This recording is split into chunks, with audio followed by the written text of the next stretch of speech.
প্রথম টেস্টের চতুর্থ দিন মধ্যাহ্নভোজের বিরতির আগেই শেষ হয়ে গেল বাংলাদেশের প্রতিরোধ।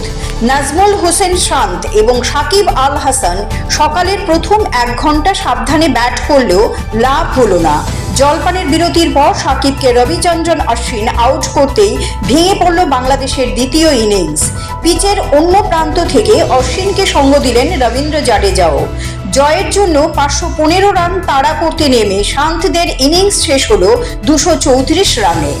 চেন্নাই টেস্টে 280 রানে জিতলেন রোহিত শর্মারা। সিরিজে 1-0 ব্যবধানে এগিয়ে গেল ভারত। চেন্নাইয়ে ভারতের জয় প্রত্যাশিতই ছিল।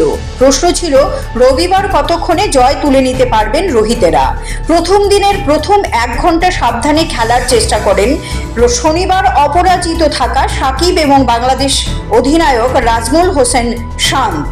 কিন্তু জলপানের বিরতির পর চিপকের 22 গজে ভেঙে পড়ল বাংলাদেশের ব্যাটিং লাইন আপ।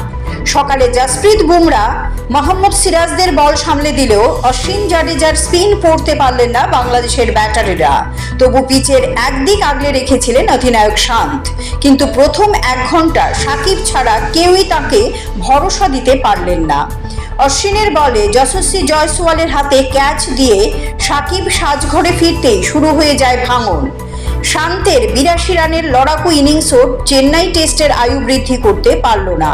তার 127 বলের ইনিংসে ছিল 8টি 4 এবং 3টি ছক্কা। বাংলাদেশের শেষ 4 ব্যাটার 22 গজে দাঁড়াতেই পারলেন না। লিটন দাস, মেহেদী হাসান মিরাজ, তাসকিন আহমেদ, হাসান মাহমুদেরা পরপর আউট হয়ে গেলেন। ভারতীয় বোলারদের সামনে সকলেই দিশেহারা দেখালো। বাংলাদেশে উইকেটগুলি ভাগাভাগি করে নিলেন ভারতের 2 স্পিনার অলরাউন্ডার। 88 রানে 6 উইকেট নিলেন অশ্বিন। ঘরের মাঠে 100 রান করার পর ইনিংসে 5 উইকেটও নিলেন অভিজ্ঞ স্পিনার অলরাউন্ডার। ব্যাট বলে অলরাউন্ড পারফরমেন্সের সুবাদে ম্যাচের সেরা ক্রিকেটারও হলেন তিনি। এই নিয়ে 10 বার টেস্ট ক্রিকেটে ম্যাচের সেরা হলেন। প্রথম ইনিংসে উইকেট না পাওয়ার আক্ষেপ দ্বিতীয় ইনিংসে মিটিয়ে নিলেন।